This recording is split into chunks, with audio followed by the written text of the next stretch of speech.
Hey YouTubers, welcome back to my channel. For those of you who are new here, my name is Sai. Now recently, two of my favourite companies released their new phones for 2020. And that's of course Apple and Google. Now Google having their event on the 30th of September and Apple having their event just the other day on the 13th of October. So in today's video, I thought I would give you an update on what was actually announced in those events, as it didn't only announce their flagship phones. There were other products announced as well. And obviously I'm going to give you my take on these products. But while you watch the intro video, why not smash that like button and make it turn blue so that you can help the YouTube algorithm recommend this video to lots more people.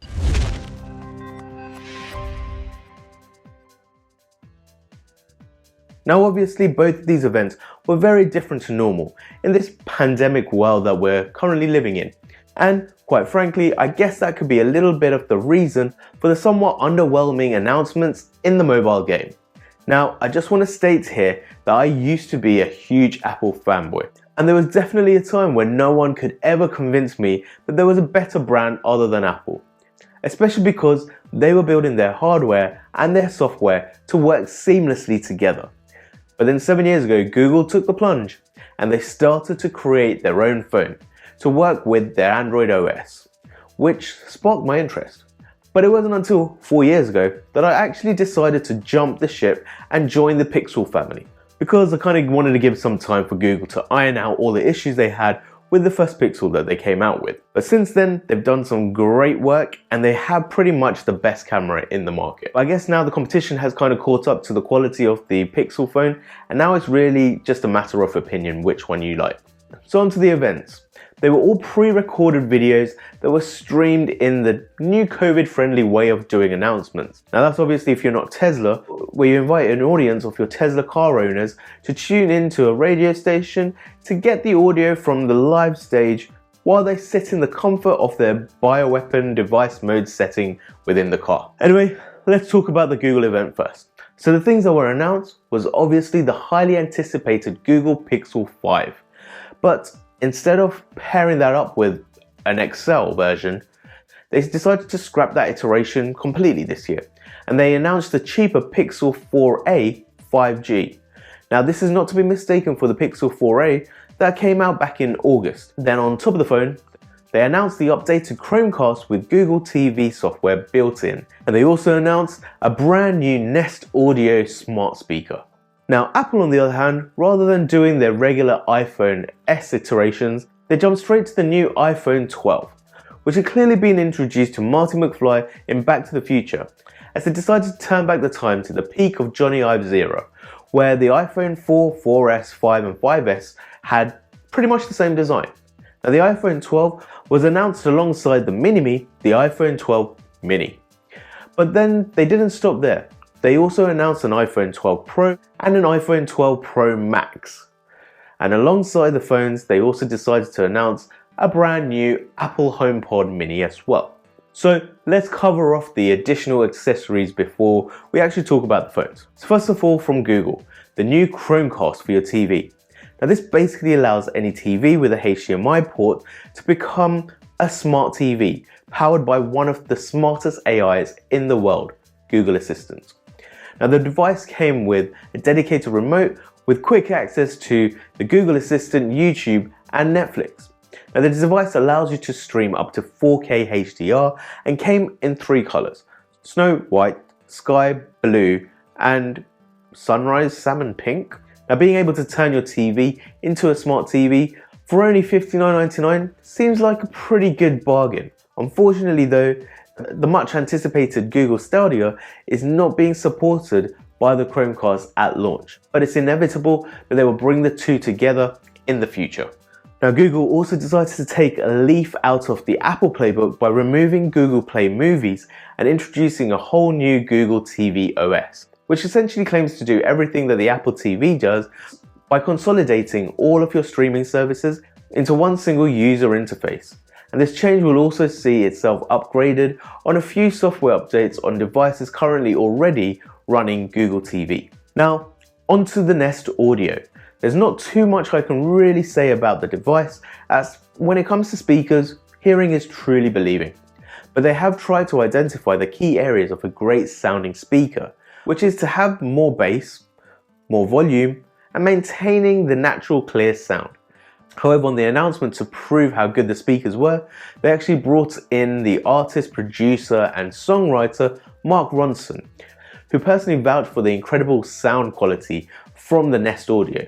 And they announced the speaker to be only £89.99, which is pretty good for a smart speaker in the market right now. Now, from the Apple announcement, they had the brand new HomePod Mini, which essentially is exactly the same as the Google Home Mini, but just about 3 years later with a heftier price tag. But no doubt it will most likely have a much better sound quality. And it does look great.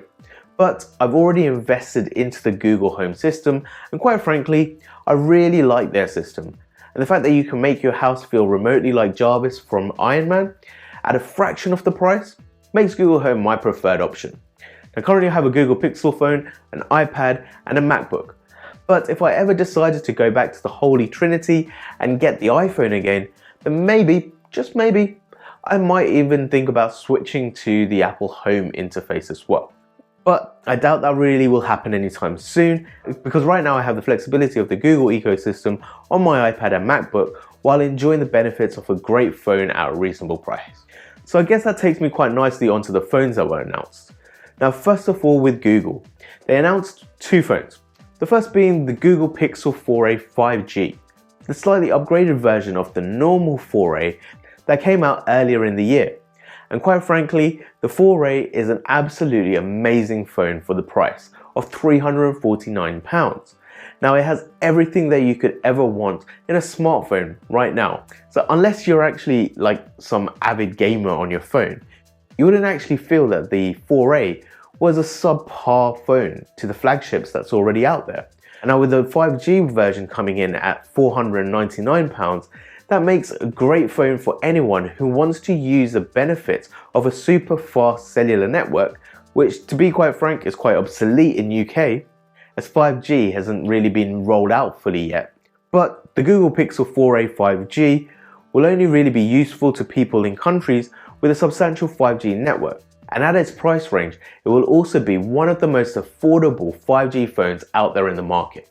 Now because the only other phone announced by Google was the Pixel 5, the 4a 5G almost took the place of the 4a XL, because it had a slightly larger OLED screen with 6.2 inches compared to the 5.8 inches on the normal 4a, and it has the same processor as the 5, which is a slight step up from the original 4a. Then we have the new Google Pixel 5, where Google decided to take a page out of a different playbook.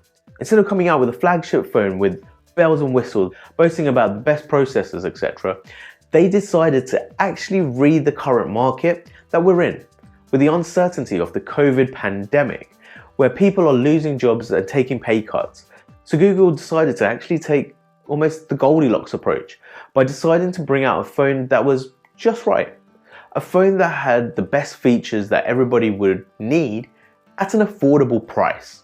Now being the Google flagship phone, this means they had the best features on a Google phone currently, such as an OLED screen with 90Hz refresh rate, with a mid-range but more than capable Snapdragon 765G processor and 8GB of RAM. And the big feature of all these phones this year was a 5G network connectivity. Also, they added a new ultra-wide lens to the Pixel 5, and it also seemed as though Google spent a little bit extra on stabilization for the video part of their camera. But then, they also removed a few things as well, like the active squeeze edges and the Soli sensor at the top. But this did allow them to put in a bigger battery, which is always a great compromise for gimmicky features that you won't really use. And then after all that, they managed to bring the phone out at an entry price of £599 with 128GB of storage, which is pretty enticing when the competition is bringing out their other best phones close to the £1,000 mark. So on that note, let's have a look at the phones that Apple announced. So Apple actually announced 4 new phones: the iPhone 12, the iPhone 12 mini, the iPhone 12 Pro, and the iPhone 12 Pro Max. Now they announced the iPhone 12 first, and at first look, I really like the fact that they went back to the design of the iPhone 4s and 5s. Now this is mainly because I really enjoyed the feel and the design of the iPhone 4s and 5s in my hand back in the days. They also announced a new glass screen on the phones called Ceramic Shield, which was supposed to be 4 times more durable than the previous versions. They also had a big section dedicated to the Verizon network rolling out 5G in America, which was very similar to 2012 when they announced 4G into the iPhone 5, where they had partnered with Verizon, Sprint and AT&T back then to provide a great 4G network. Now, one of the best things to come to the iPhone is a feature that was greatly missed from the MacBook, and that's of course Magsafe. So Apple resurrected the Magsafe tech into the not so wireless charging as an alternative to the Lightning port at the bottom of the phone. And with any new feature of an iPhone, they also plugged some new add-ons like a wallet and being able to stack the wallet with the charger. But if you're like me and you used to carry a London travel card, a magnetic strip swipe card to get into your office, or any other cards that use a magnetic strip, you'll probably remember the problems that you used to always have with having a magnet in your phone right next to all of your cards. So it'll be really interesting to know if the same issues will occur with this new magnet. Now on top of that, Google weren't the only ones taking things away from their phone. Apple also decided this year to remove the headphones and the wall charger from the iPhone box, therefore only providing a USB-C to Lightning cable with the phone. But all in all, the iPhone 12 seems like a really great phone, especially with the wide and ultra-wide cameras, which now have night mode as well, making them very similar to the Google Pixel phone. However, what I really liked was the fact that they also announced an iPhone 12 mini with the same specs as the iPhone 12, just with a smaller body. Now, I've always not been a fan of phones getting too big, so the fact that Apple have been able to make a semi-flagship phone smaller with all of the same features as the base model is music to my ears. However, when you look at the price and compare it with Google, the iPhone 12 with the same storage capacity as the Google Pixel 5 comes to £849 and the Mini is £749.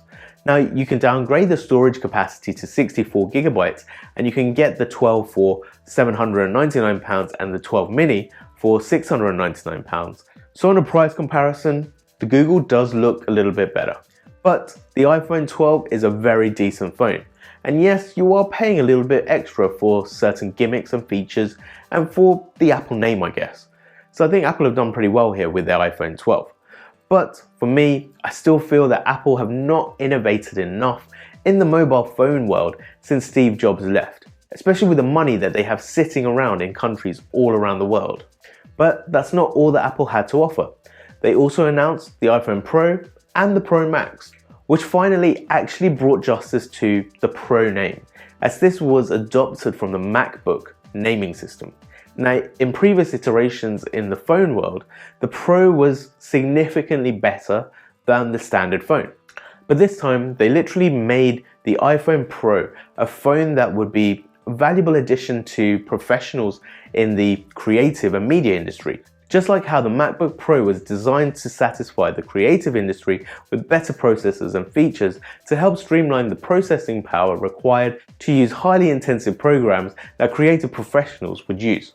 And it was quite clear that this was what was the driving force for the iPhone 12 Pro, with a heavy focus on photographers and videographers plus content editors. And with a price tag of £999 for the iPhone Pro and £1,099 for the iPhone Pro Max, it would require a little bit more from me in order to part with £1,000, in order to get something that I'll keep in my pocket and use in an environment where I'm likely to drop it multiple times and probably damage it, or even worse, drop it down the toilet. But personally, if Apple continue to make their phone in this way, I could be very tempted to shell out the small fortune required to get one of these phones when my YouTube channel becomes monetized and I have an incentive to try and edit my videos on the go a little bit more.